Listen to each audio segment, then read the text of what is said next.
Today, Liam, I obviously was interviewed by yourself on a podcast a few months ago, and I only really know you through that. I don't know a lot about you. Why are you here today, Liam?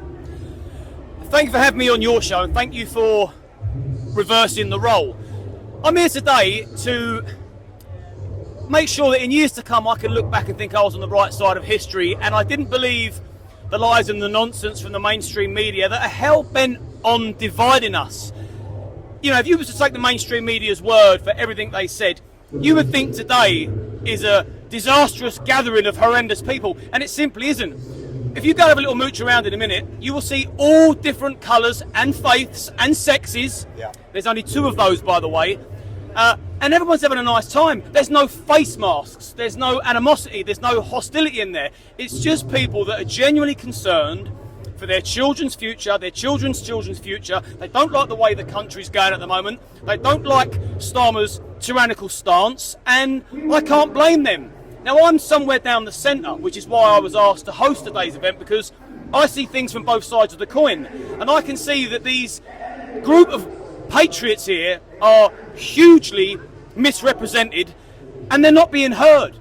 They're not being heard or listened to or even considered. So I want to come here and make sure that the women and children are safe that are here. I want to make sure that I behave accordingly. I behave like a gentleman in the hope that that rubs off and other people behave accordingly. And I just want to reassure people that feel invisible that you're not.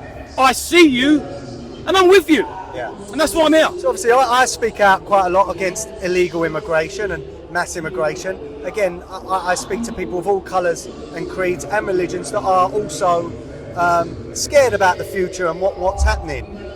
You will be labelled far right for being here today. Do you regard yourself as far right? No, I am somewhere down the centre, but the more I see the way the left behave, I'm quite proud to be slightly on the right hand side of centre. There is no far right people here, and I've got broad shoulders, I've got thick skin. You can call me what you like, I couldn't care less. I know the difference between left and right from wrong, and there's no tag or label in the world that will stunt or stop me or keep me quiet, because you can't be wrong and strong. So no, I'm not far right, I'm anything but far right. I'm a loving, compassionate human being that wants the best for everybody. Yeah, well, I obviously went to interview some on the counter-protest. There's 2 protests today. I'm here as a media figure. I'm here to try and get some balance. I was asking some of the left in the counter-protest why they was covering their faces. Now, I was abused and I was shoved out the way. Will we see anything like that here, Liam? Absolutely not.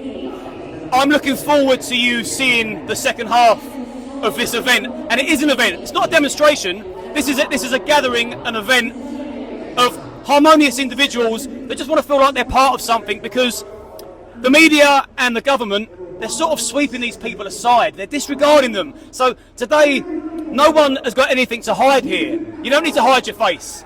There is nothing to hide. In fact, people want to show their faces because they're proud to be here. They're proud patriots and they love the fact that they love their country, but they just need a little bit of love in return. Yeah, that's it. I mean, I'm seeing people of all ages, again, all colours. So I'm quite surprised. The media tells me what I was meant to expect here today, and it is completely different.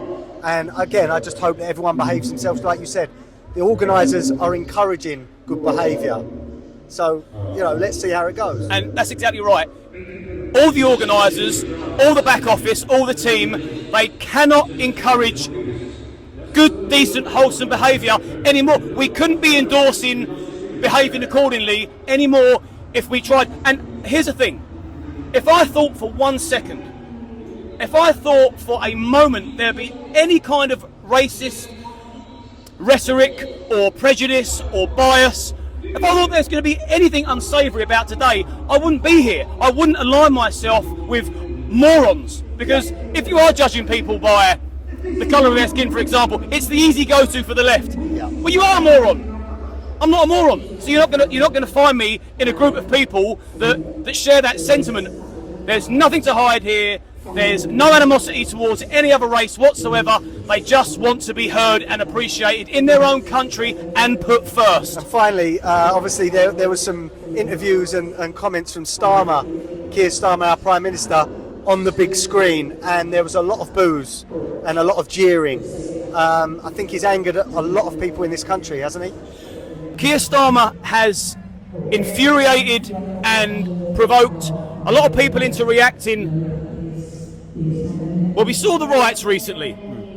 Keir Starmer fueled that fire with his far-right rhetoric. Totally unnecessary. He could have come out and took a very different approach. He could have shown some understanding and compassion. Yeah. I feel your pain. I understand. I'd feel exactly the same way too.